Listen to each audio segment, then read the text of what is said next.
question ici. Alors, Asie-Pacifique, on peut retrouver cette appellation sous différentes conceptions, différents concepts possibles. On parle soit d'Asie-Pacifique, bien d'Asie du Sud-Est. Asie-Pacifique, c'est la même chose que Asie du Sud-Est. C'est également la partie la plus orientale. Quand on faisait la leçon sur le Proche-Orient, on avait dit qu'il y avait trois parties. Là où se trouve la Palestine, c'est le Proche-Orient. La zone Inde, c'est le Moyen-Orient, c'est-à-dire situé au milieu. Et la partie la plus située à l'est, c'est quelle partie-là? C'est l'Extrême-Orient. Donc nous sommes toujours en Asie du Sud-Est, ou bien Asie-Pacifique, qu'on appelle aussi Extrême-Orient.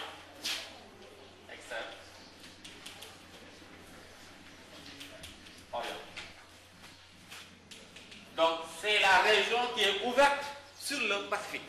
C'est l'océan qu'on appelle l'océan Pacifique.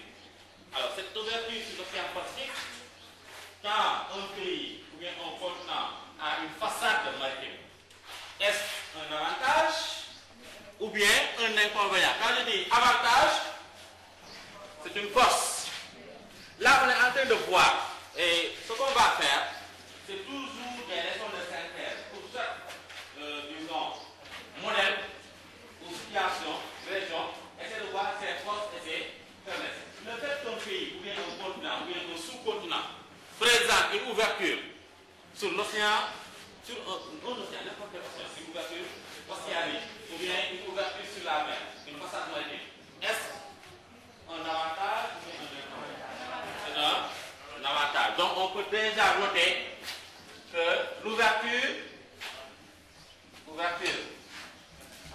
sur le Pacifique est un avantage. Alors, si nous regardons la position géographique de l'Asie-Pacifique, c'est pas seulement une ouverture sur l'océan Pacifique, mais qui va venir situer cette Asie-Pacifique-là sur la carte.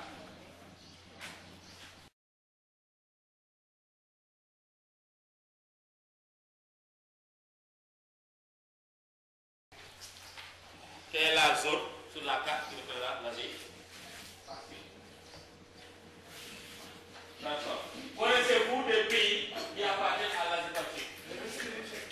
Viens montrer ces pays-là, ou bien tu nous donnes la liste. Une liste de quelques pays.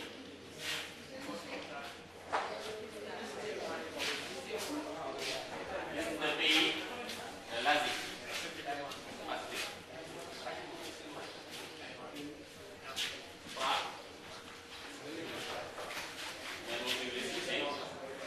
Ensuite, liste de pays qui appartiennent à cet espace-là.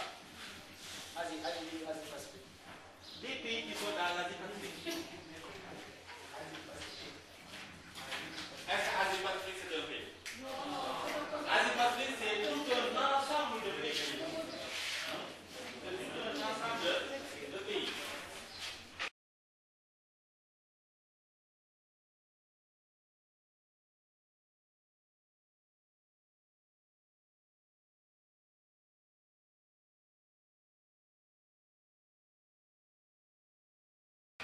Asie-Pacifique en tant que tel, c'est pas un continent, c'est l'Asie qui est un continent.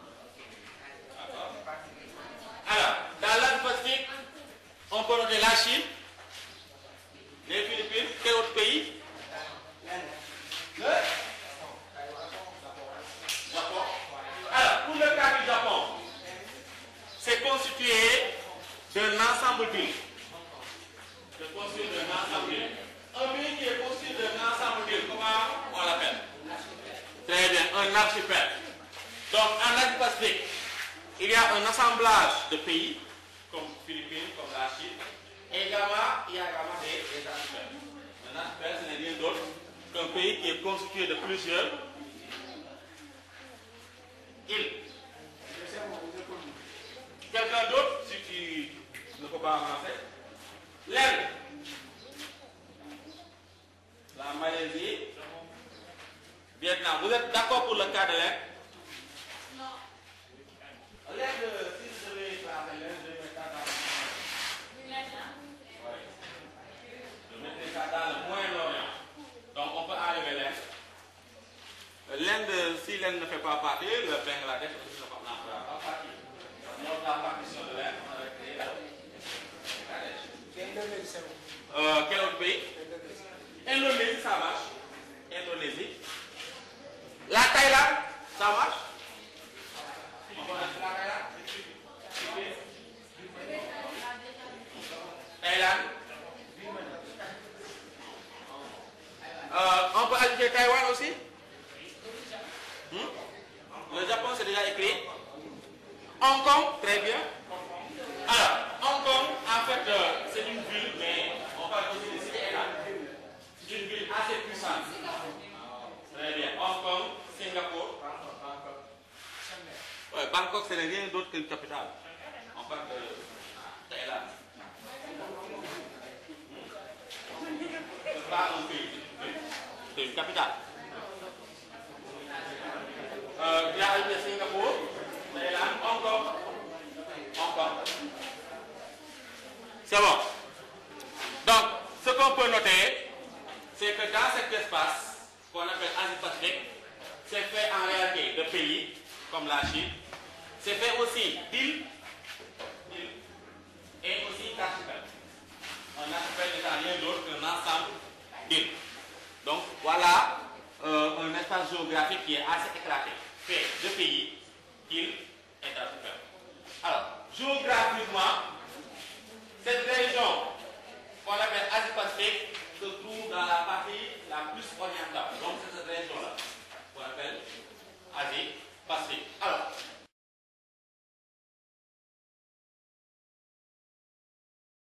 et dans cette région, on peut ajouter l'Australie et la Nouvelle-Zélande. Parce que géographiquement, c'est constitué de 5, le monde est constitué de 5 continents. On ne peut pas prendre l'Australie comme ça, un continent à part. Madagascar, c'est trop éloigné. Madagascar, c'est ici, ça fait partie de l'Afrique. D'accord. Donc, dans cet assemblage de pays qui est déjà cité, la Chine, Japon, Philippines, Indonésie, Corée du Nord, Zambie, la Corée du Sud, Malaisie, Vietnam et autres, on peut ajouter l'Australie, n'est-ce pas? Le Cambodge, très bien. Cambodge. Bien. On peut ajouter le Cambodge. Et aussi, on peut ajouter, disons, la Nouvelle-Zélande. La Nouvelle-Zélande. Alors, pourquoi on peut préciser ces deux États, particulièrement l'Australie et la Nouvelle-Zélande? Vous vous rappelez, lorsqu'on faisait la leçon sur la guerre froide, on avait dit que les États-Unis avaient noué un pacte avec les pays de l'Asie du Sud-Est, ce qu'on a appelé l'OTAS. L'OTAS qui signifie quoi? Organisation du traité de l'Asie du Sud-Est. C'était dans la politique pour les États-Unis d'encercler le communisme. Parce que n'oublions pas que dans cette région, il y a à côté la Chine qui est communiste. Donc, on avait noué un ensemble de pactes avec ces pays qui se trouvent en Asie du Sud-Est, dans bien sûr le souci d'encercler le communisme. Donc, on avait signé l'OTAS. Alors, l'OTAS tombe aussi le traité qui était signé entre les États-Unis et le Japon, ce qu'on appelle le traité de San Francisco. Alors, c'est important pour mentionner que parmi ces villes, on peut citer la Nouvelle-Zélande et l'Australie. C'est bon? Alors, l'ouverture sur le Pacifique fait de cet espace qu'on appelle Asie-Pacifique. Mais on a encore un autre synonyme. Quelle est l'autre appellation? Hein? Asie du Sud-Est, je l'ai écrit. Extrême-Orient. On l'appelle aussi Asie des moussons.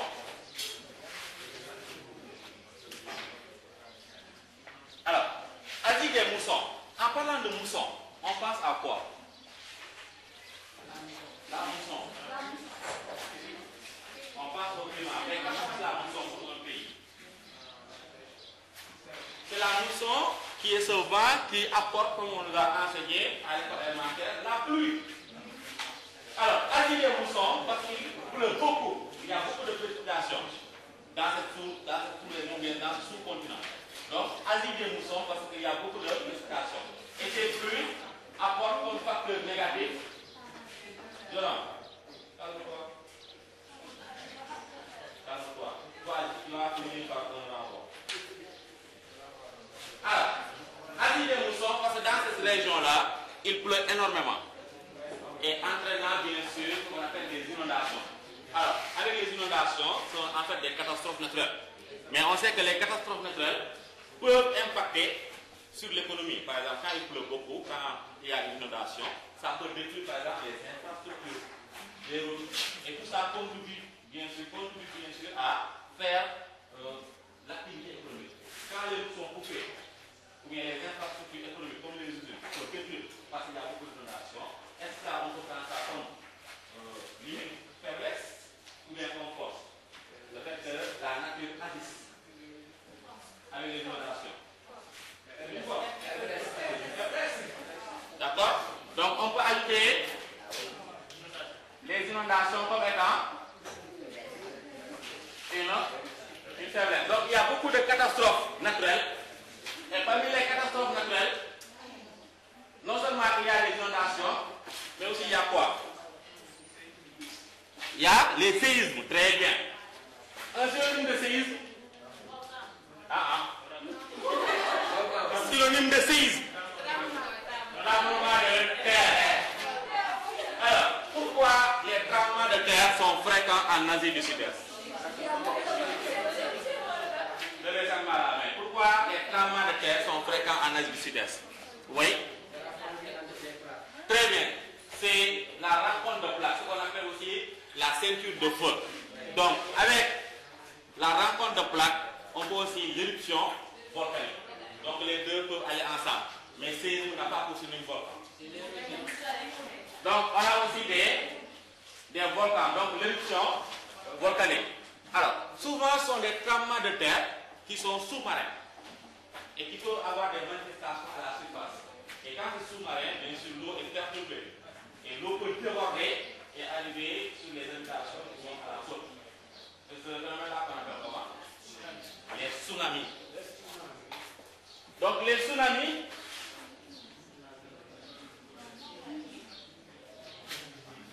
qui débordent peuvent créer des catastrophes écologiques ou économiques. C'est ce qui est arrivé avec la centrale nucléaire de Fukushima en 2010, quand il y a cet accident nucléaire. Parce que il y a tsunami, donc explosion, a affecté bien sûr l'activité économique. Donc les catastrophes naturelles peuvent causer des catastrophes économiques. Et cela bien sûr, puisque quand il y a catastrophe naturelle, ça va ralentir mais arrêter l'activité économique, on peut considérer que l'ensemble de ces catastrophes naturelles-là sont en réalité des limites. Ces catastrophes naturelles sont en réalité des limites. Alors, on revient sur l'ouverture de l'Asie-Pacifique. Géographiquement, si on vous demande de représenter les pays, ou bien de chercher un pays qui appartient à l'Asie-Pacifique, on cherche dans cette zone-là. Et on a un listing de pays. Et chaque pays, normalement, vous devez être capable, avec une carte muette, de pouvoir l'identifier. Carte muette, c'est une carte qui n'a aucune annotation. L'année dernière, on avait demandé aux élèves au bac, au second tour, d'identifier les pays qui font partie de la triade et les pays émergents. Les pays émergents sont les BRICS. Les pays qui font partie de la triade, c'est-à-dire les trois pôles de la mondialisation. Alors, pour les États-Unis, c'est la mégalopole, c'est-à-dire l'Amérique du Nord. L'Amérique du Nord, essentiellement. La mégalopole se trouve ici, sur la façade atlantique. Pour l'autre, c'est l'Union européenne, avec une mégalopole qu'on appelle l'Europe rénale. N'est-ce pas? Qu'on appelle l'Europe rénale. Et maintenant, pour le pôle de la mondialisation en Asie Pacifique, on l'appelle Hokkaido.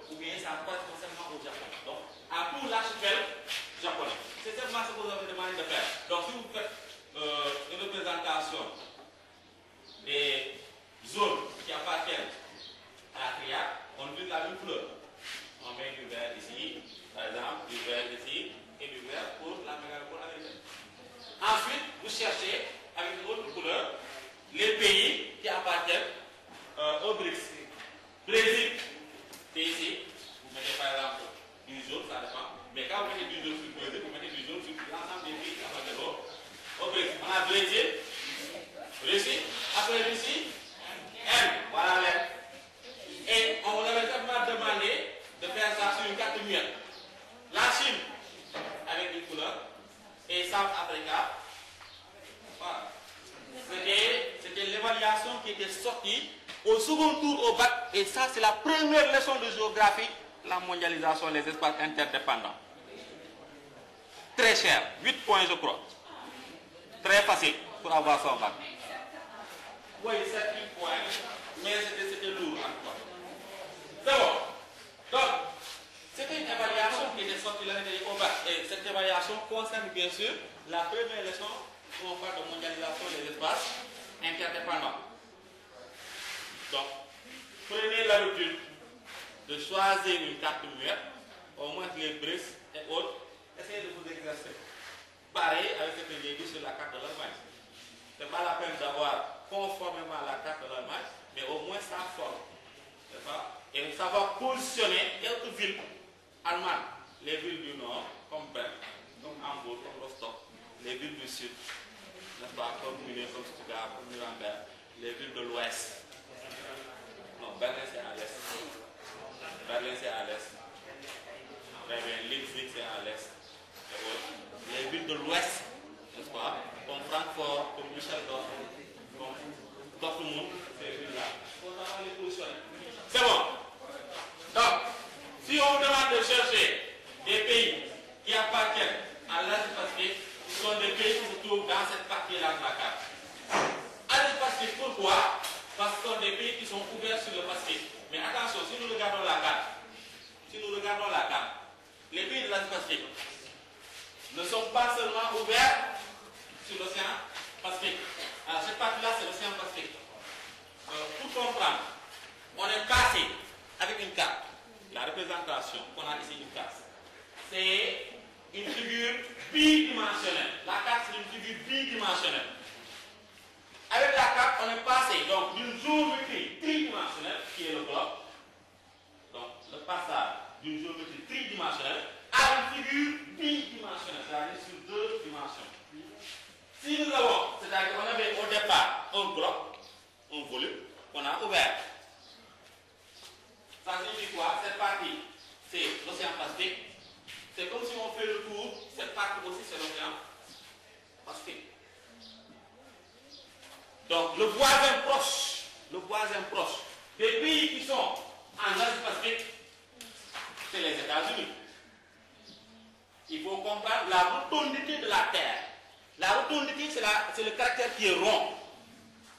C'était un bloc qu'on a ouvert. Donc, on est passé d'une géométrie tridimensionnelle à une figure bidimensionnelle par le système qu'on appelle les projections. Donc, on a ici l'océan Pacifique et de l'autre côté, on a aussi l'océan Pacifique. Ça signifie quoi? Le voisin immédiat des pays de l'Asie-Pacifique, ce sont les États-Unis. C'est pas, en regardant la carte comme ça, c'est pas cet éloignement. Mais le voisin direct, très bien, c'est l'Asie-Pacifique. Donc, avantage de cette ouverture sur l'océan Pacifique, c'est quoi? Quand un pays a une façade, on parle de façade mais d'interface. Quand un pays a une ouverture sur l'océan Pacifique, qu'est-ce que ça peut avoir comme avantage? D'un point de vue géographique ou économique. On parle de la géoéconomie. Oui? Très bien. Ce qu'on appelle les échanges transocéaniques. Les échanges transoceaniques. Donc ici, on peut faire des échanges transpacifiques, c'est-à-dire en passant par l'océan Pacifique. Donc, premier avantage, ça contribue aux échanges transpacifiques. Ça, c'est un avantage. Et ces échanges transpacifiques font de telle sorte qu'on peut augmenter le volume des transactions. Et Dieu sait que ces pays de l'Asie-Pacifique commercent énormément avec leurs voisins. Parce qu'il y a ce qu'on appelle, comme autre avantage, l'ouverture du marché. Ça, c'est l'autre avantage. Donc, ouverture du marché pour ces pays. Alors, quand on parle d'ouverture du marché, le marché déjà, en termes économiques, ça fait penser à quel système économique quand on parle de marché? Non.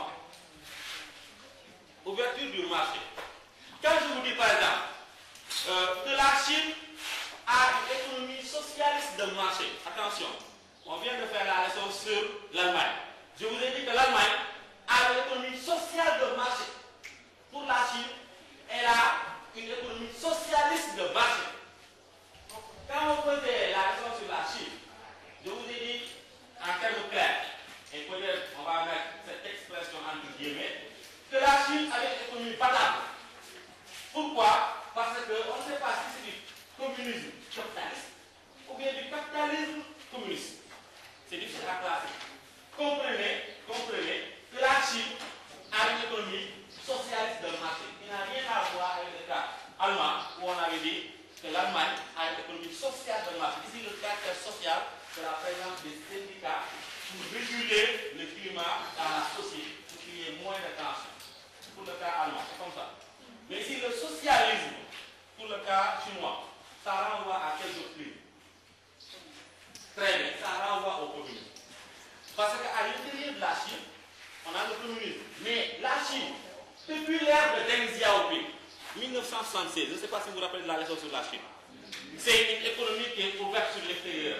Quand Deng est venu, il a mis en place ce qu'on appelle les ZES, les zones économiques spéciales. Les ZES ont été mises en place par Deng Xiaoping. Deng Xiaoping a mis aussi en place ce qu'on appelait les 4 modernisations. Modernisation de l'agriculture, de la défense, de la science et de la technique. Mais dans cette ambition de s'ouvrir, parce que quand on parle de marché, on pense à l'économie capitaliste. Des pays de l'Asie-Pacifique qui sont ouverts sur le monde extérieur, sont ouverts aux capitaux étrangers. En acceptant les capitaux étrangers par les IDE, investissements directs de l'étranger. Donc il y a beaucoup d'investissements. Et également, il y a beaucoup de délocalisation d'entreprises étrangères, européennes, qui sont venues s'installer tout au long de la côte chinoise. Avec un type de partenariat qu'on a appelé à l'époque, si vous maîtrisez encore ce qu'on avait dit, les joint ventures. Allô? On l'avait déjà dit, qu'on a appelé les joint ventures. Mais attention, c'est une ouverture, et cette ouverture au marché s'est manifestée donc, avec le cas chinois. Donc, ouverture au marché avec le cas chinois. Mais ouverture au marché, quand je parle d'ouverture au marché, c'est l'acceptation du système capitaliste. Cette ouverture au marché, c'est effectivement également effectuée avec le cas japonais. Raison pour laquelle, au départ, j'ai cité le traité de San Francisco, 1951. C'était dans le contexte de la guerre froide. Traité de San Francisco, les États-Unis ont voulu faire, par comparaison, les États-Unis ont voulu faire du Japon une vitrine du capitalisme. Comme ce qui s'était passé en Europe avec le cas de l'Allemagne de l'Ouest. L'Allemagne de l'Ouest constituait, pendant la guerre froide, une vitrine du capitalisme en Europe. En Europe. Toujours dans le contexte de la guerre froide, les États-Unis et la Grande-Bretagne, d'abord avec le traité de l'Atlantique, plutôt de l'Asie du Sud-Est, et avec le traité qu'on appelle San Francisco 1951, ces pays occidentaux ont voulu faire du Japon la vitrine du capitalisme. Tout simplement pour que le Japon ne tombe pas sous le giron ou sous le joug du communisme. Parce que tout à côté, ici nous avons le Japon, et de l'autre côté, tout à quelques kilomètres, on a la Chine. Donc c'est pour éviter que le Japon ne tombe sous le joug du communisme. Raison pour laquelle on a signé avec le Japon le traité de San Francisco. Alors qu'est-ce qui s'est passé avec ce traité de San Francisco? C'est-à-dire, les États-Unis ont permis au Japon de s'ouvrir également au capitalisme étranger. Donc le Japon a commencé à se développer. Comme ils l'ont fait en Europe avec le plan Marshall, ils vont également aider les Japonais, ce qu'on appelle aussi le pays du soleil levant. Alors que la Chine, on l'appelle l'empire du milieu. Alors, le Japon a capté beaucoup d'idées. C'est donc pour laquelle la première vague d'industrialisation a d'abord touché le Japon avant de se répartir sur l'ensemble des autres pays qui se trouvent ici en Asie-Pacifique. Donc, le Japon va constituer, avec le traité de San Francisco, disons, l'élève modèle, et du Japon vont partir d'autres délocalisations d'entreprises, d'autres financements, d'autres idées qui vont toucher l'Indonésie, la Corée, la Malaisie, Vietnam, etc. Donc, on va avoir le Japon comme modèle, élève modèle. Ensuite, une catégorie de pays qui vont s'ouvrir progressivement. Donc, on a parlé du cas chinois avec Deng Xiaoping, mais aussi le cas, donc l'exemple du Japon avec le traité de San Francisco. Mais l'ouverture ne va pas s'arrêter simplement sur le cas chinois et le cas japonais. J'ai dit que le Japon va être l'élève modèle et l'industrialisation, les investissements des pays européens vont également s'étendre sur les autres pays. C'est pour laquelle on va avoir plusieurs vagues d'industrialisation. Le Japon va commencer, n'est-ce pas? Ensuite, on va avoir une catégorie de pays qu'on appelle les dragons. Je ne sais pas si vous vous rappelez. Les pays qu'on appelle les pays dragons. Parmi les pays dragons, il y a Singapour, Corée du Sud, Hong Kong, qui sont des cités-États. C'est-à-dire des cités, des villes qui sont ouvertes, totalement ouvertes au système capitaliste. À part les pays dragons qui sont orientés, plutôt industrialisés après le Japon, on va avoir une deuxième vague d'industrialisation qui va toucher une catégorie de pays qu'on appelle les tigres. Les tigres. Il va y avoir même ce qu'on appelle les bébés tigres. Alors, je ne sais pas pourquoi, mais les Asiatiques, ils aiment trop les animaux. J'espère qu'ils ne vont pas nous inventer des bébés serpents. D'accord? Alors, parmi les pays qu'on appelle les tigres, par exemple, il y a la Malaisie. Il y a la Malaisie, qui fait partie des pays tigres. L'Indonésie et les Philippines, n'est-ce pas? Ça sont des pays qui appartiennent aux tigres. Les bébés tigres comme le Cambodge, comme le Laos, la Birmanie, Vietnam aussi, ça fait partie des pays qu'on appelle les bébés tigres. Alors,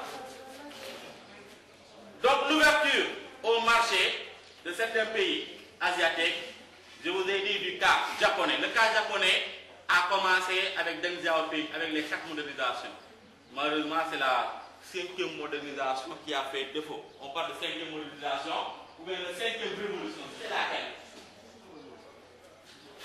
La Chine a refusé quelle ouverture? Quelle modernisation? La 5e modernisation qui a consacré le massacre des étudiants à Tiananmen. La 5e modernisation qu'on attendait en Chine, qui n'a jamais vu le jour,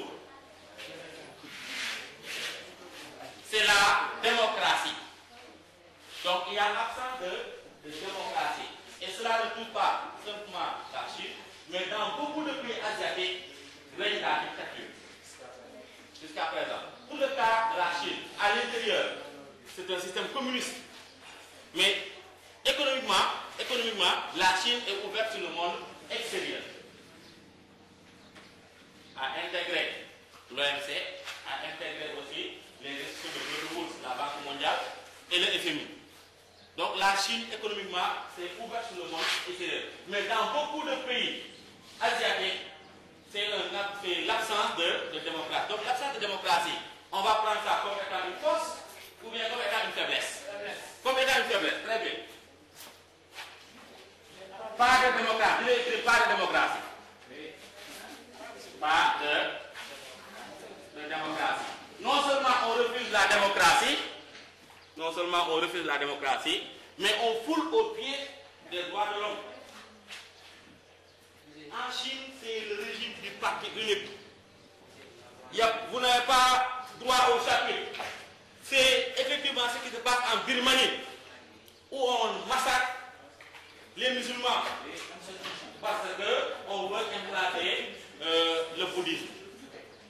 Donc, dans beaucoup de pays asiatiques, pas de respect de la démocratie et on foule au pied les droits de l'homme. Donc, cela peut être un obstacle. D'accord? Alors, on revient sur l'ouverture. Donc l'ouverture, c'est l'ouverture au marché, donc au capitalisme. Je vous ai expliqué plutôt le cas chinois et le cas japonais. Mais le cas japonais a commencé bien avant le traité de San Francisco de 1951. Si vous vous rappelez dans l'histoire, le Japon a eu à subir une révolution au contact du monde occidental. C'est ce qu'on a appelé l'ère Meiji. L'ère Meiji de 1868, le Japon a commencé à se moderniser parce que le Japon était en contact avec la civilisation occidentale. Donc, pour le cas japonais, c'est l'exemple donné avec le traité de San Francisco. C'était dans une volonté d'encercler le communisme, mais aussi avec l'ère Meiji. Si vous voulez, c'est le siècle des Lumières nippon. C'est le siècle des Lumières nippon. Le siècle de la création, le siècle de l'invention, le siècle à l'ouverture et au contact au monde occidental.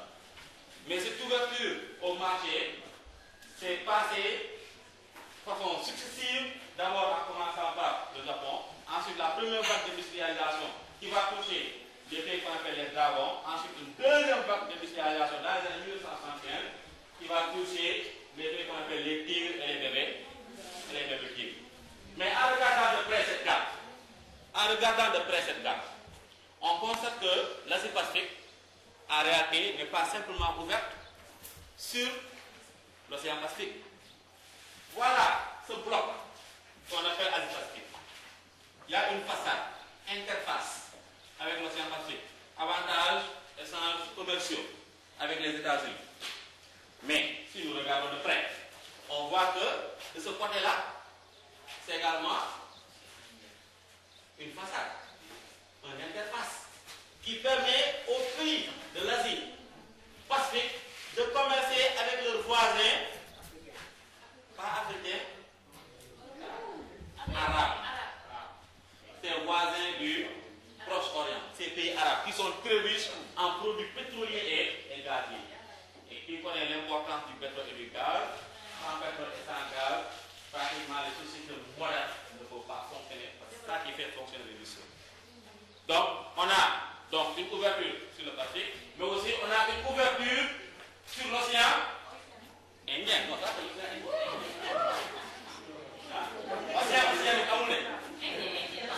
Océan Indien, très bien. Donc, on a aussi une ouverture sur l'océan Indien. Et cette ouverture, bien cette interface sur l'océan Indien permet à ces pays de l'Asie du Sud-Est de commercer, donc de faire des échanges commerciaux avec les pays arabes pour avoir soit des produits pétroliers ou bien des produits gaziers. Ça, c'est important. C'est bon? Alors, troisième façade, la troisième interface, c'est à l'intérieur. Donc, à l'intérieur des terres, on a également une ligne de contact qui permet à l'Asie-Pacifique d'être en contact avec le monde européen. Donc, on a aussi une ouverture, ou bien ligne de contact, ou bien interface avec également le monde européen. Donc, on a une ouverture sur l'Europe. Ouverture sur l'Europe. Alors, ce qu'on ne comprend pas, en réalité, c'est que nous sommes dans un espace, comme je vous l'ai dit, éclaté, où il y a un assemblage de pays, d'archipels et d'îles. Ces différents pays ont un niveau de développement très disparates. Dans cet ensemble qu'on appelle Asie-Pacifique, on a l'exemple du Japon, qui est l'élève modèle, qui a été constitué comme étant la vitrine du capitalisme en Asie-Pacifique, comme l'avait été l'Allemagne de l'Ouest, dans la politique d'endettement et d'encerclement du communisme. Ce que je ne comprends pas, on a dit en réalité que la Chine est la deuxième puissance économique. Ça, c'est depuis les années 2010. La Chine a occupé la deuxième puissance économique derrière les États-Unis. le Japon comme étant la troisième puissance économique mondiale. Et bien sûr, l'Allemagne, quatrième puissance économique mondiale. Alors, dans cet ensemble, on a le Japon, en fait, qui représente, qui est l'exemple, comme étant le pôle dynamique de la mondialisation. Comment cela c'est possible? Alors que la Chine aussi, on la présente comme étant un pays émergent. La Chine est un pays émergent et pourtant c'est la deuxième puissance mondiale. Et le Japon, qui est là à la troisième place, est la vitrine, si vous voulez, du capitalisme. Parce que quand on parle de pôle de la mondialisation, on prend l'exemple du Japon. Parfois on ne dit pas Asie-Pacifique, on dit simplement le pôle de la mondialisation en Asie, c'est le Japon. Point. Le pôle de la mondialisation en Asie, c'est le Japon. C'est le Japon. Le Japon, comme exemple, comme étant pôle de la mondialisation, troisième position. La Chine, deuxième puissance économique, et pourtant la Chine est qualifiée comme étant un pays émergent. Comment est-ce possible? Donnez-moi des explications d'ordre géographique. Donnez-moi des explications d'ordre géographique, oui. Économique, c'est bon aussi.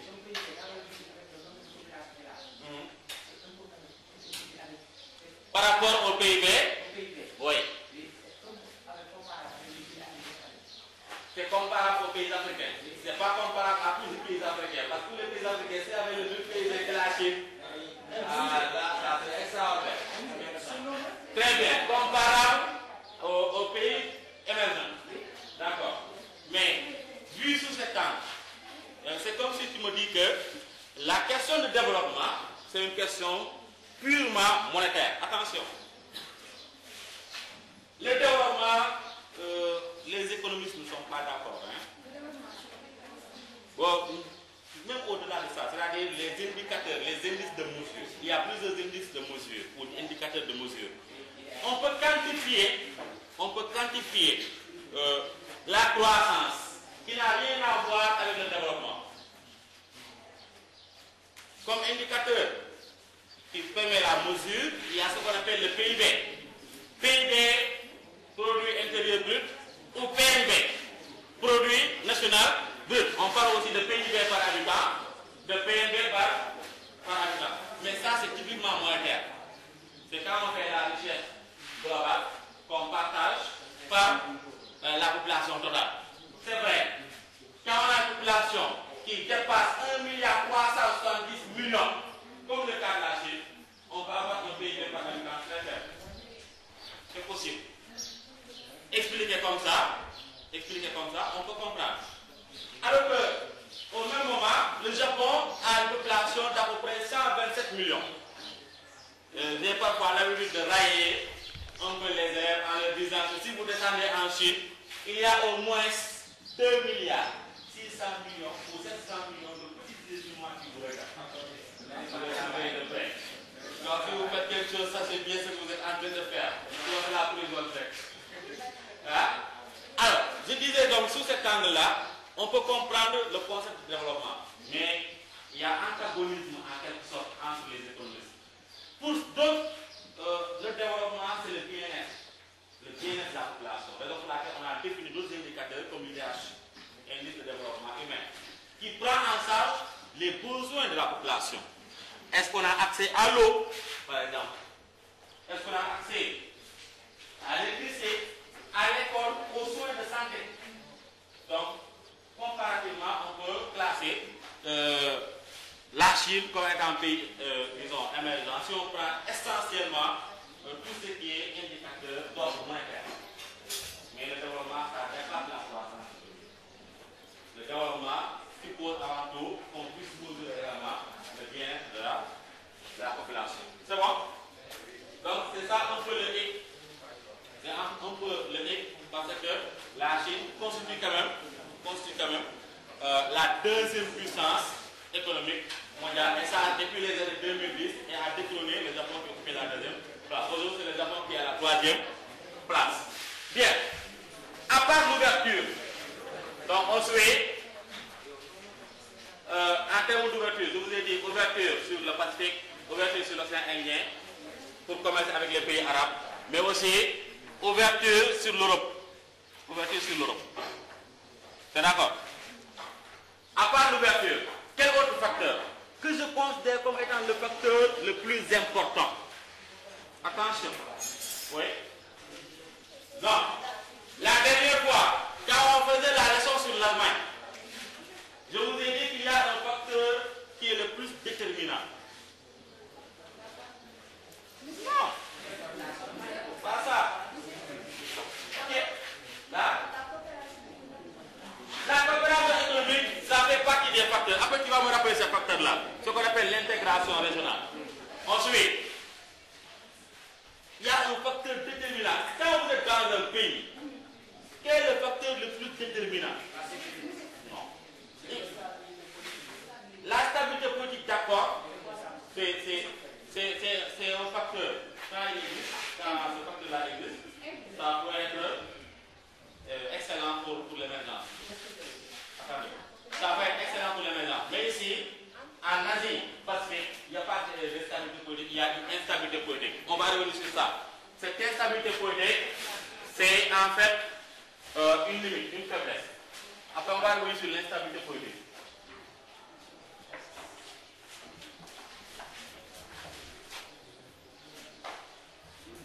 Alors, on peut l'appeler instabilité politique, comme on peut l'appeler aussi des tensions politiques entre des États voisins.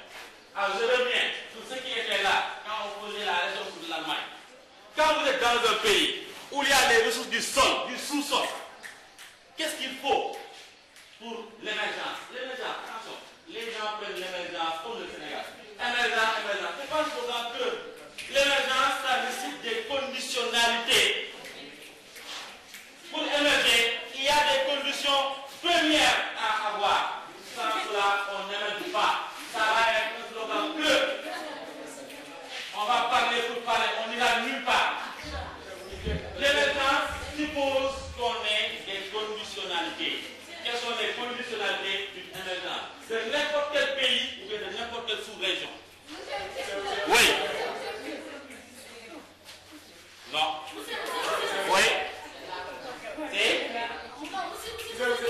C'est l'éducation. L'éducation, c'est le fait. L'éducation,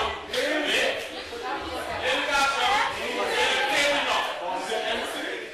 L'éducation, c'est le pied par lequel, P-I-A-I, le chemin, P-I-A-I, c'est le pied par lequel on accède à l'émergence. Mais il y a un terme qui est consacré que j'ai donné. Vous pouvez avoir des ressources du sol, vous pouvez avoir des ressources du sol. Quand on parle des ressources du sol, c'est l'agriculture. Vous pouvez avoir des ressources du sous-sol, comme par le cuivre, le zinc, le pétrole, tout ce que vous voulez. Mais qu'est-ce qui manque? L'industrie. Bien,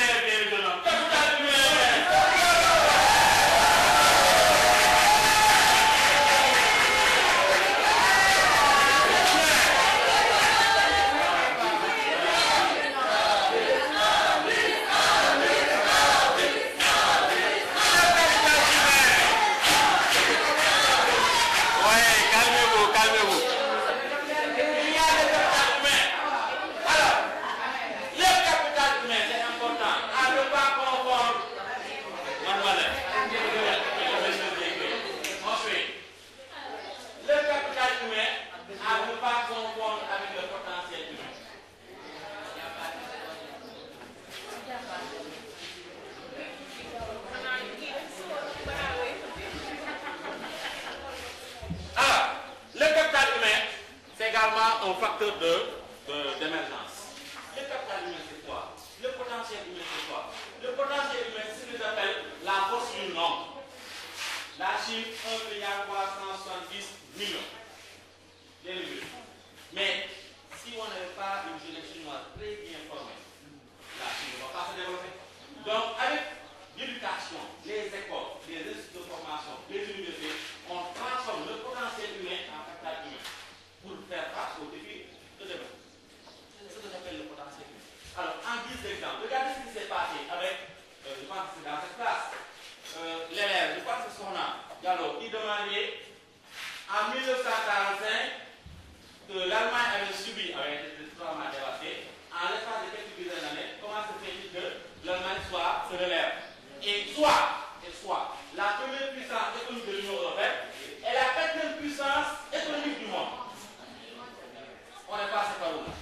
de magie, on est passé par le travail et la formation de la jeunesse.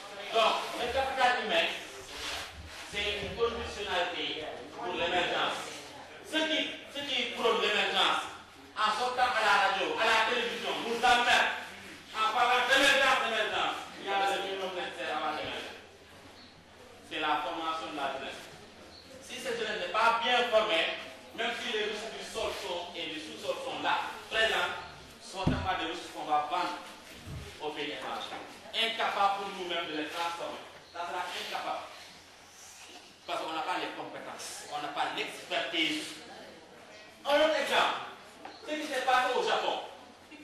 Au Japon, 1945, poussant à l'abdication ou que le Japon sorte définitivement de la Seconde Guerre mondiale, le 2 septembre 1945. Le Japon ayant subi les 2 bombardements atomiques, Hiroshima et Nagasaki. Le Japon a été également dévasté. Dévasté. Comment se fait-il? Là aussi, en l'espace de quelques dizaines d'années, que le Japon occupe la 2e puissance économique avant d'être détrôné en 2010 par la Chine. Et maintenant, occupe la 3e puissance.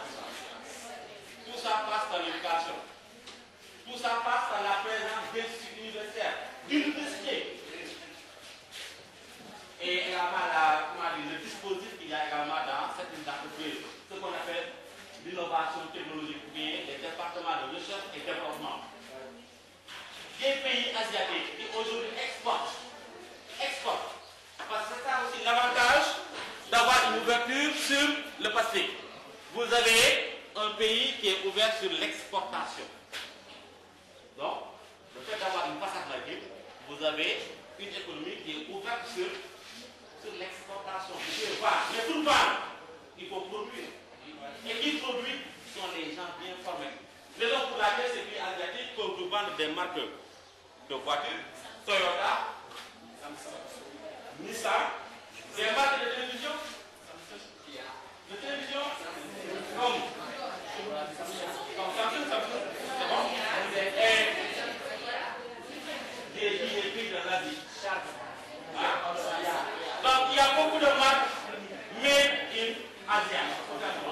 Soit provenant de la Corée, bien provenant du Japon, bien provenant de la Chine. Huawei.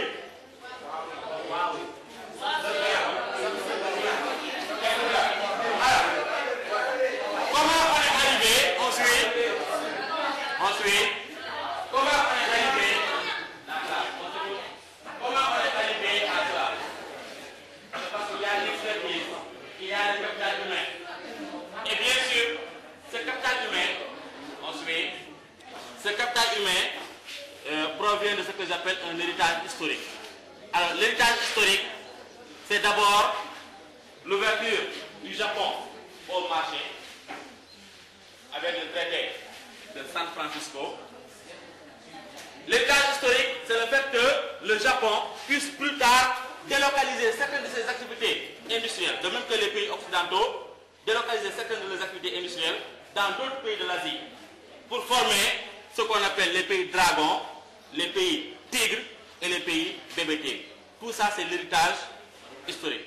Donc l'héritage historique a contribué fortement également à avoir en Asie-Pacifique des pays émergents. Donc on peut comprendre aussi comme autre facteur d'émergence ce que j'appelle l'héritage historique.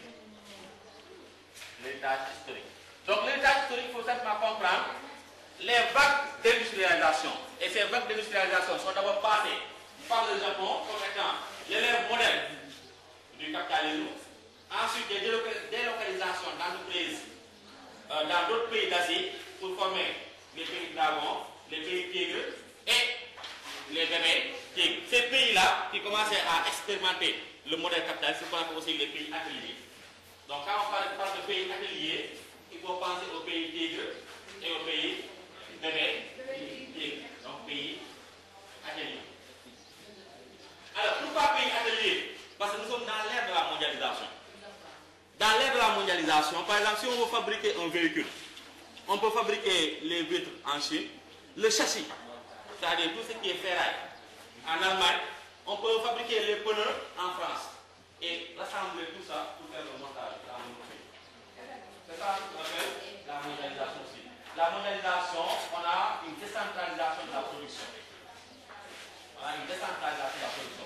Un même véhicule, made in Germany, peut ne pas être fabriqué entièrement en Allemagne.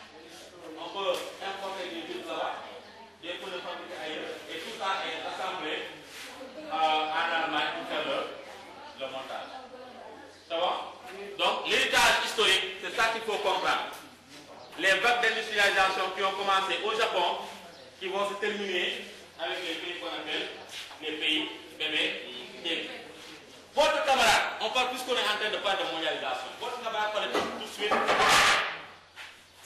Puisqu'on est en train de parler de mondialisation, votre camarade parlait tout de suite d'intégration.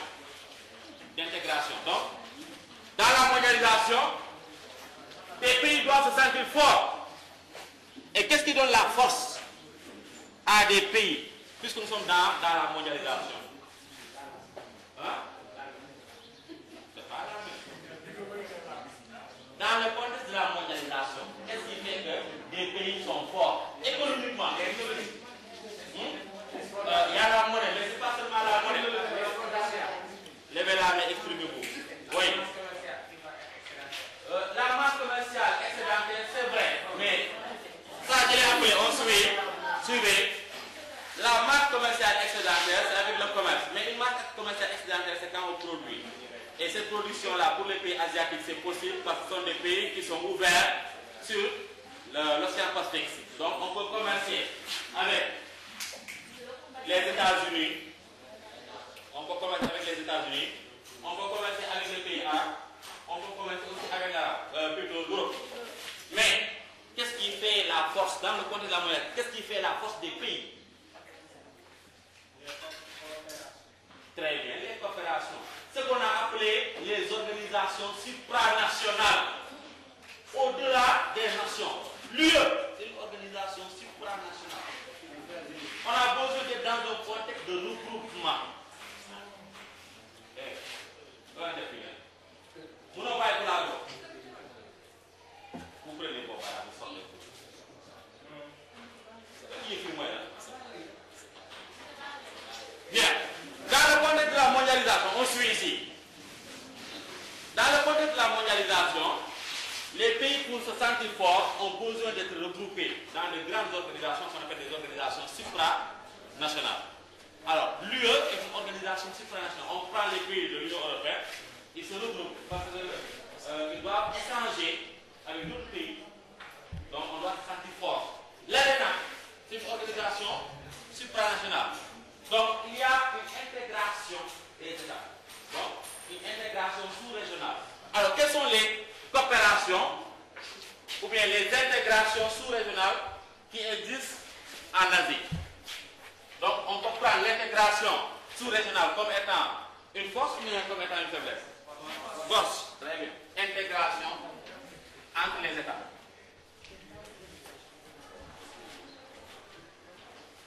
Alors, quelles sont les organisations ou bien les coopérations qu'on peut recenser en Asie? Oui. Il y a APEC. C'est pas l'APEC, c'est APEC.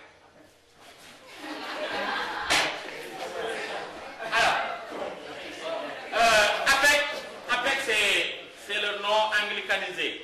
Le nom en français. APEC, c'est le nom anglicanisé. Le nom en français, c'est CEAP. C'est la communauté des États de l'Asie Pacifique. Alors, si on connaît le nom francisé, comment on va lire le nom anglicanisé? Je reprends. CEAP, c'est une intégration sous-régionale qui signifie communauté des États de l'Asie Pacifique. Le nom, le même nom.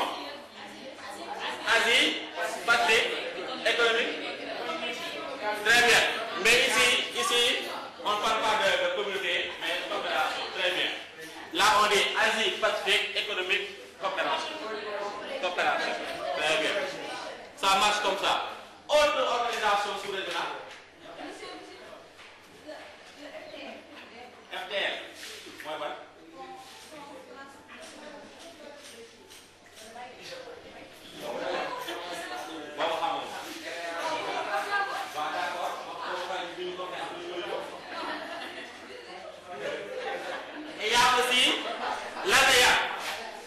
a l'ASEAN. Et Alena, il faut partir aux États-Unis. On est en Asie-Pacifique. On a ASEAN. Alors, ça c'est le terme anglicanisé. Le terme francisé, on dit ANAS. ANAS. Association des nations de l'Asie du Sud-Est. Ça c'est le terme francisé. Je vous donne Association des nations de l'Asie du Sud-Est. Le terme anglicanisé c'est ASEAN. Qui va me lire donc ASEAN? Association of Southeast Asian Nations. Très bien. C'est très fort.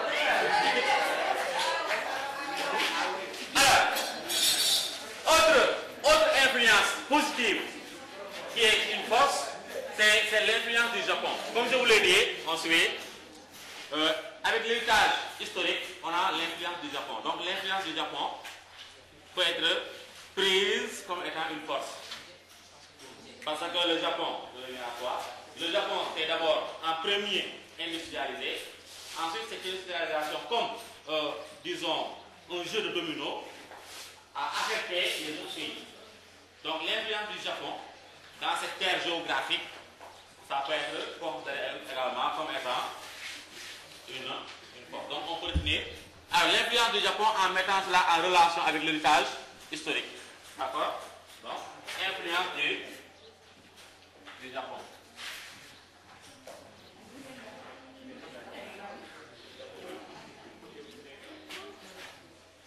C'est bon? Alors, maintenant, on sait que ça fait partie des forces, très bien. Influence du Japon. J'ai mis ça dans la première force. Oui. L'influence du Japon, il faut comprendre l'influence du Japon dans l'héritage culturel. C'est le Japon qui a influencé les autres pays de l'Asie-Pacifique à s'industrialiser. C'est le Japon qui s'est industrialisé en premier. Ensuite, la délocalisation de leur entreprise en créant ce qu'on appelle les pays ateliers. Donc, il y a l'influence du Japon dans la vague d'industrialisation. La première vague d'industrialisation qui va toucher les 4 pays dragons et la deuxième vague d'industrialisation qui va toucher les pays tigres et les pays bébés tigres. Donc, l'influence du Japon, c'est une influence positive parce que nous sommes dans un ensemble. Et l'émergence, on parle de l'émergence de l'Asie-Pacifique. On ne parle pas seulement de l'émergence de la Chine ou bien du Japon, mais de tout cet ensemble de pays-là qui existent. Donc il y a l'influence positive du Japon. Le Japon s'est industrialisé en premier grâce au traité de San Francisco, d'autres traités qui vont intéresser l'Asie du Sud-Est comme OTAS 1954, Organisation du traité de l'Asie du Sud-Est. Donc des pays vont s'industrialiser, mais particulièrement le Japon qu'on a considéré comme étant la discipline du capitalisme, n'est-ce pas, en Asie, comme vous l'avez été l'Allemagne de l'Ouest pendant la guerre froide, mais là, sur le continent européen. C'est bon. Alors, quant aux limites, on a parlé de l'ouverture. L'ouverture d'un pays au marché, parce que quand je dis marché, je vous ai rappelé, en parlant de marché, on parle du système capitaliste. Donc, l'ouverture au marché. Avec le système capitaliste, un pays qui est ouvert, quels sont d'abord les avantages? Quels sont les avantages de s'ouvrir? Il y a des avantages et il y a des inconvénients. Quel est l'avantage d'un pays de s'ouvrir au marché? Le marché, c'est le système capitaliste. Et là, j'ai précisé le cas de la Chine.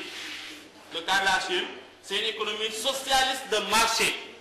Parce qu'à l'intérieur, on a un système politique communiste. Mais la Chine s'est ouverte au monde extérieur depuis l'ère Deng Xiaoping, avec les 4 modernisations. C'est bon? Avec la mise en place des S, mais aussi avec la mise en place d'une forme de coopération sur le plan industriel qu'on appelle des joint ventures, qui sont des sociétés mixtes. On a fait aussi appel aux investissements de l'étranger, ce qu'on a appelé des IDE. Et ces IDE vont plus tard affecter les autres pays de l'Asie du Sud-Est. Clair? Mais ma question est simple. J'ai dit, un pays qui est ouvert au marché, quels sont ses avantages et quels sont ses inconvénients? Très bien, c'est l'exportation. Parce que quand vous êtes ouvert au marché, il faut nécessairement produire.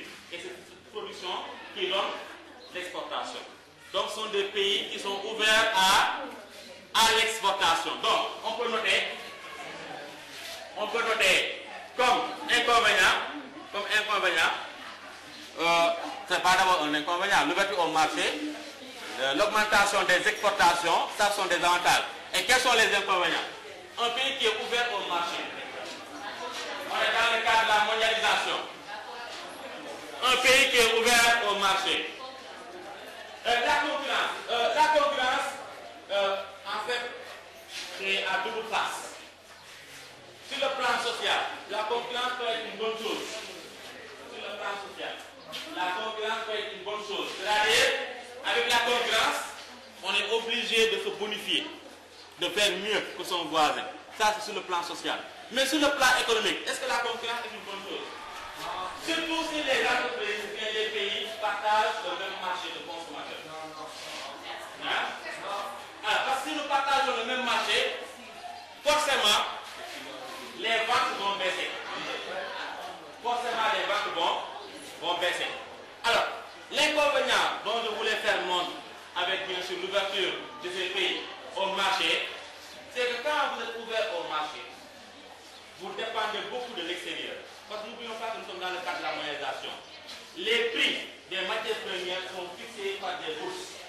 De même que le prix d'achat des matières premières et le prix de vente des matières premières. Les bourses de valeur fixent les prix de vente, par exemple du tonnage de coton ou d'arachide. Et il y a ce qu'on appelle les bourses des matières premières qui fixent les prix d'achat. Alors, qui fixe les prix des matières premières. Et lorsqu'on faisait la leçon sur la mondialisation, on a été clair. L'ensemble des bourses des matières premières et des bourses de valeur sont situées à l'étranger. C'est-à-dire, quand votre économie est ouverte au monde extérieur, ce qu'on appelle une économie extravertie,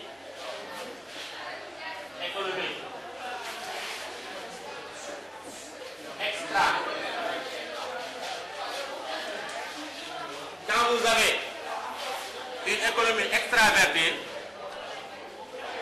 votre économie reste dépendante des bourses de valeur et des bourses des matières premières. Et ça, c'est un danger pour toute économie. C'est-à-dire, ce n'est pas vous qui fixez le prix des matières premières. Donc, quand il y a une baisse du prix d'achat, automatiquement, vous souffrez. Vous souffrez parce que vous ne peut pas y avoir de rentrée d'argent. Les prix des matières premières sont fixés par les pays occidentaux. Donc, ce sont les pays occidentaux qui fixent le prix d'achat et qui fixent le prix de vente. Ce sont les prix de vente avec les bourses de valeur et les prix d'achat avec les bourses des matières premières. Donc, ça, c'est une dépendance à l'économie de marché.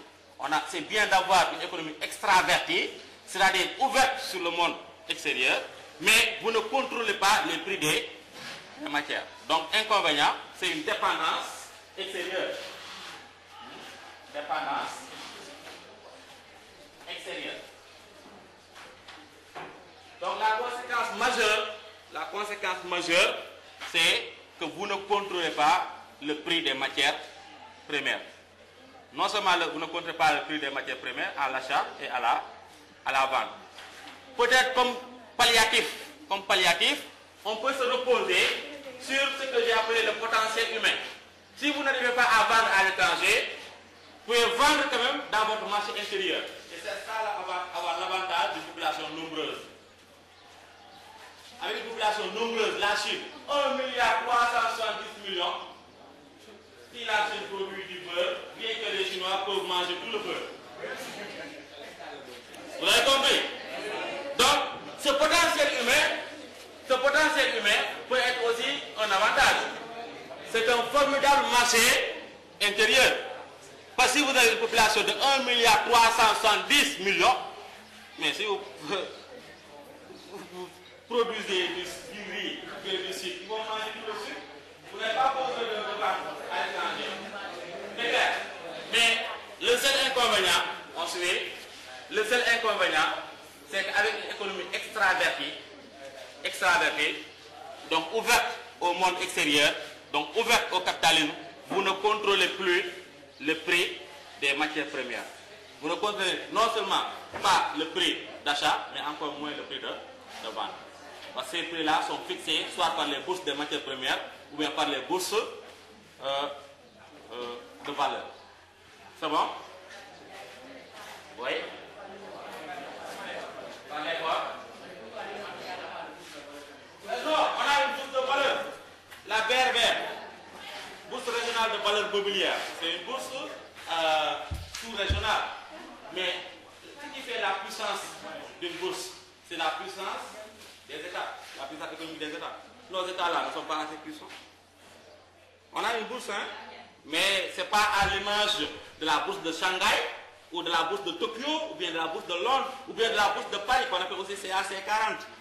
Ce n'est pas aussi pareil avec la bourse qu'on appelle la bourse de New York. C'est pas pareil. On a de petites bourses qui sont à l'image de la faiblesse économique aussi de nos États. C'est comme ça qu'il faut comprendre. On a à l'intérieur, sous-régional, la BRVM, la bourse régionale des valeurs mobilières, mais qui n'est pas aussi puissante comme Wall Street. Ce n'est pas comparable. C'est bon. Donc, les États, l'économie extravertie a pour conséquence non-contrôle des prix. Donc, les prix ne dépendent pas de vous. Tout simplement. Même si vous avez une économie ouverte, avec beaucoup d'exportation, vous exportez parce que vous avez la capacité de produire. Et la production passe immédiatement et forcément par le capital humain. Cela va de soi. Autre limite, on l'a dit, c'est l'absence de démocratie. Il y a absence de démocratie. Dans beaucoup de pays, on ne respecte pas les droits de l'homme. C'est le régime unique. C'est le parti unique. On ne respecte pas les droits de l'homme, on ne respecte pas la démocratie. Et cela, dans l'histoire d'Afrique l'a montré. La 5e modernisation, qu'on a appelée plus de démocratie, ou la 5e révolution, n'a jamais été acceptée en Chine. Raison pour laquelle on a fait le massacre des étudiants à la place Tiananmen, 1989. Et dans beaucoup d'autres pays asiatiques, cette forme de démocratie n'est pas encore acceptée. Donc les droits de l'homme sont foulés aux pieds. Pas de démocratie, pas de droits de l'homme. D'accord? Autre limite, on en a parlé ensuite. Autre limite, on en a parlé, c'est tout ce qui dépend de la nature plutôt, comme catastrophe naturelle. Parce qu'avec les catastrophes naturelles, ça peut créer des catastrophes économiques. Quand il y a inondation, séisme, volcan, tsunami, cela peut détruire les infrastructures économiques. S'il y a une route qui est coupée, des chemins de fer qui sont coupés, des usines qui sont noyées, automatiquement, l'activité industrielle s'arrête. Donc, il y a une relation très étroite entre catastrophe naturelle et catastrophe économique. Sans compter des vents parfois très violents, sans compter parfois des vents très violents qui peuvent toucher la sous-région qu'on appelle des typhons. Il y a les typhons.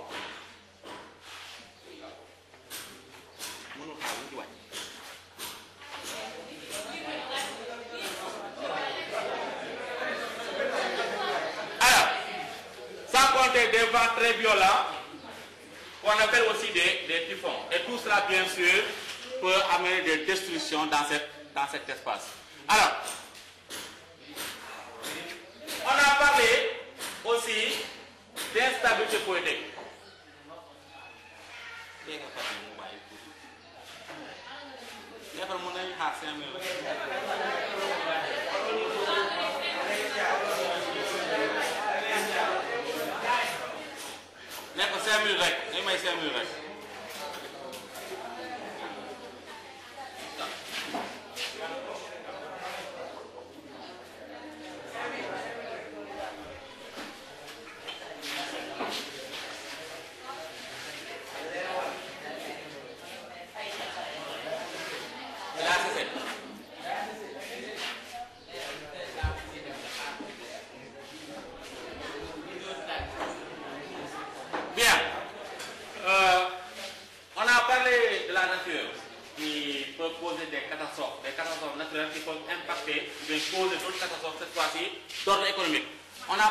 D'instabilité politique. Alors l'instabilité politique, c'est ce qu'on peut appeler aussi des tensions économiques politiques.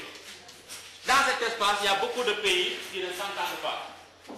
Déjà, pour le cas de la Chine.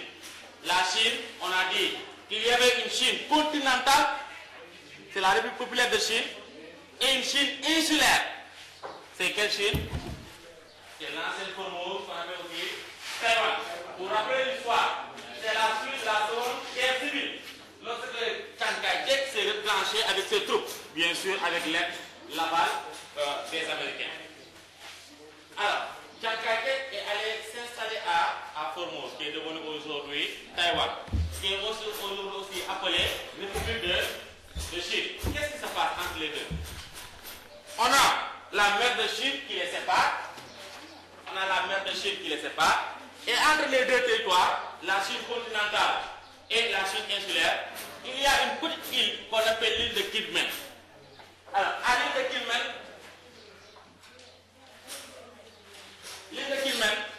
ce sont des tensions, parce que l'île de Kinmen appartient officiellement à Taïwan. Alors que l'île de Kinmen se trouve à 2 à 3 km des côtes chinoises. Donc, il y a une opposition Chine versus Taïwan. Donc, Chine s'opposant à Taïwan. Chine contre Taïwan. Tout cela est lié à une tension politique ou diplomatique concernant l'île de Kinmen. L'île de Kinmen, j'ai dit, officiellement appartient à Taïwan, mais l'île de Kinmen se trouve entre 2 à 3 km des côtes chinoises. Alors, qu'est-ce que ça peut entraîner? Économiquement, chaque pays qui est ouvert sur l'espace maritime a, disons, des miles nautiques. Ce qu'on appelle des miles nautiques, on peut le convertir en kilométrage. Jusqu'à 350 km à l'intérieur de la mer, quand un pays a une façade maritime, jusqu'à 350 km dans la mer, cet espace-là appartient à ce pays-là. Alors, avec l'île de Kinmen, en rencontrant l'île, la Chine a du mal à étendre ce qu'on appelle sa ZEE, zone économique exclusive.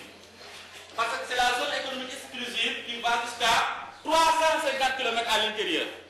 Alors, si vous voulez, pour chaque puissance, chaque pays qui va avoir une puissance économique, militaire, ce qu'on appelle le soft power, ou même le hard power, ou bien une puissance culturelle, le soft power, ou toute autre forme d'influence, en rencontrant un autre pays, automatiquement votre influence s'arrête.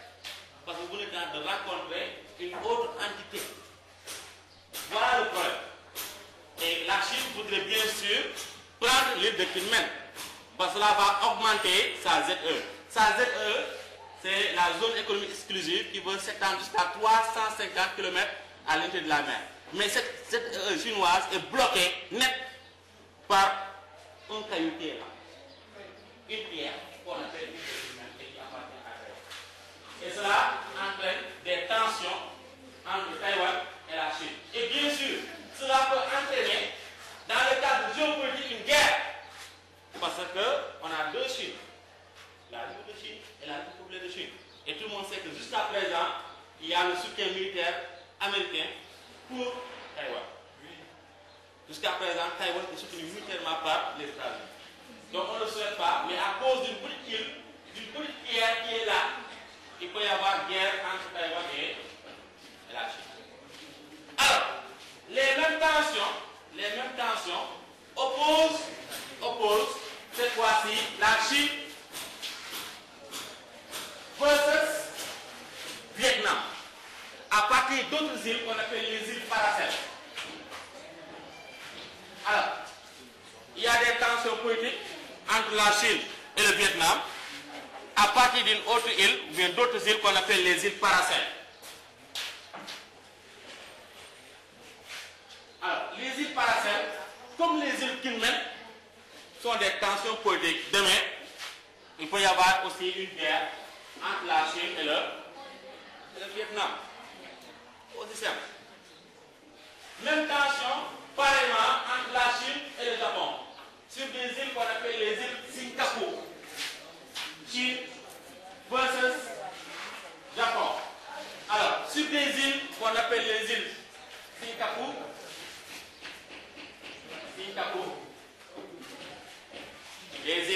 Singapour.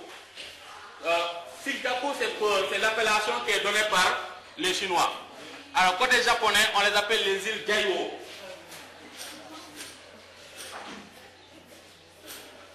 D'accord? Donc, ce sont des tensions qui sont là en mer de Chine. Parce que vous n'augmentez pas votre zone économique exclusive. C'est-à-dire que vous perdez tout ce qui est richesse qui se trouve dans la mer. Richesse halieutique, les poissons, vous ne pouvez plus les pêcher parce que vous avez rencontré un autre pays qui est obligé aussi d'étendre sa ZEE. Je ne sais pas si vous me faites comprendre. Quand vous rencontrez une autre île qui appartient à un autre pays, automatiquement, votre ZEE, zone économique exclusive, ne peut plus avancer et vous perdez automatiquement les ressources qui sont dans l'eau, les ressources halieutiques. Vous risquez aussi de perdre les ressources du sous-sol, parce que dans le sous-sol marin, on peut avoir du gaz, du pétrole et autres. Ce qu'on appelle le pétrole ou bien le gaz offshore. Donc voilà les tensions, raison pour laquelle chaque pays voudrait s'accaparer de ces petites îles, même si c'est plus parfois, sur quelques blocs de pierre qui sont comme ça dans l'océan. Chaque pays, ensuite, chaque pays voudrait prendre ces blocs de pierre là, ces petites îles là, même si c'est quelques blocs de pierre. Parce que la technologie a tellement avancé, la technologie a tellement avancé qu'on peut gagner, disons, on peut mettre de la terre dans l'océan. Ce qu'on appelle en géographie, ou bien en termes économiques, mais dans la construction, la poldérisation. La poldérisation, le fait de faire des polders.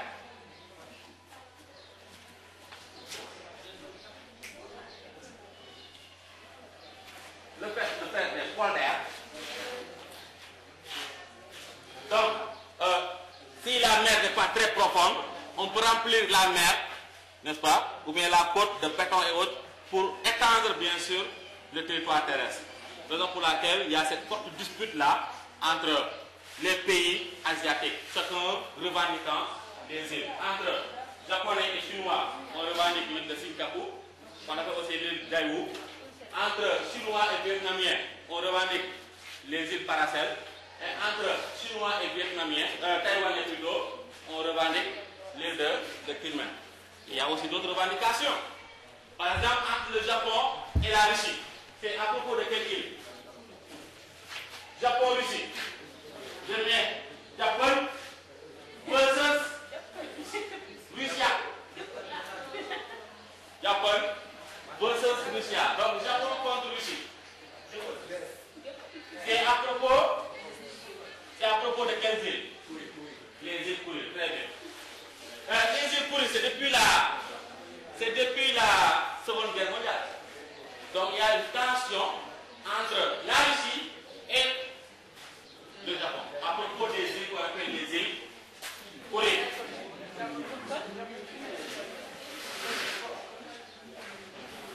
Alors, les mêmes tensions existent cette fois-ci entre le Japon et la Corée du Sud à propos des îles qu'on appelle les îles Takeshima et Takeshima.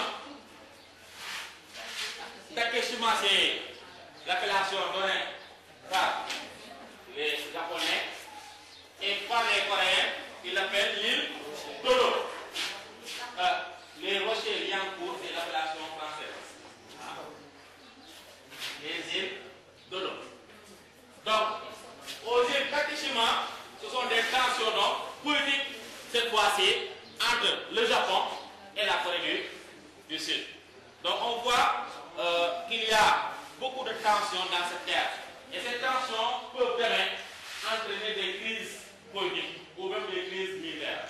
Et on peut comprendre ces tensions-là comme étant simplement, si vous voulez, des limites à l'émergence.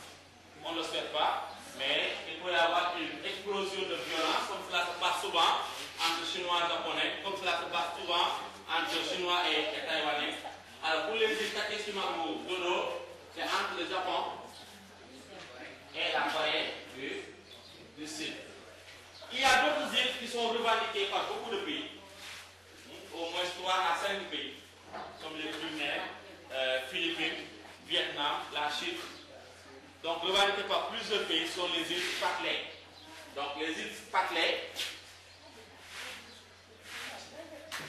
n'est-ce pas, sont également des zones zone de tension. Donc, on peut récapituler, l'économie extravertie est une faiblesse, parce que votre économie, vous ne la contrôlez plus. Extravertie, ça signifie ouverture, mais vous ne contrôlez pas les prix, la stabilité des prix. Ce n'est pas vous qui fixez les prix. Le manque de démocratie est également une limite. Les tensions politiques, n'est-ce pas? Et bien sûr, les catastrophes naturelles. Les catastrophes naturelles qui peuvent causer des catastrophes économiques.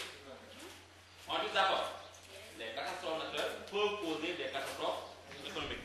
Alors, il y a autre problème parce que quand on parle de croissance dans cette région, d'émergence, on pense automatiquement à l'industrialisation. C'est vrai, on pense à l'industrialisation. Mais l'industrialisation peut avoir des conséquences. Pour ne pas répéter les conséquences, je crois qu'elle est déjà dépassée. Il peut y avoir des conséquences sur le plan de la société et au niveau de l'environnement.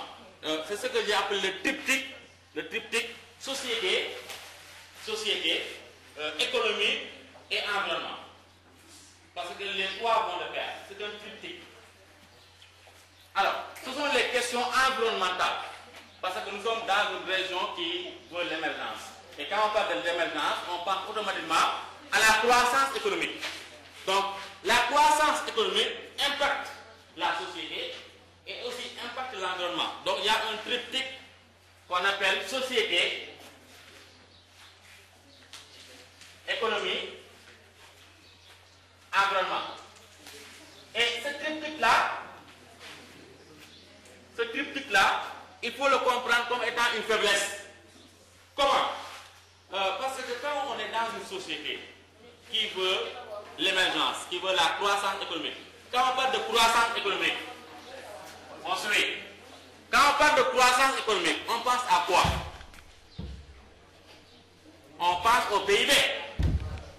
Mais une augmentation du PIB, de la production, parce que le PIB c'est fait avec les ventes de ce qu'on produit. Donc l'ouverture au marché, c'est une excellente chose. L'ouverture au marché, c'est une excellente chose.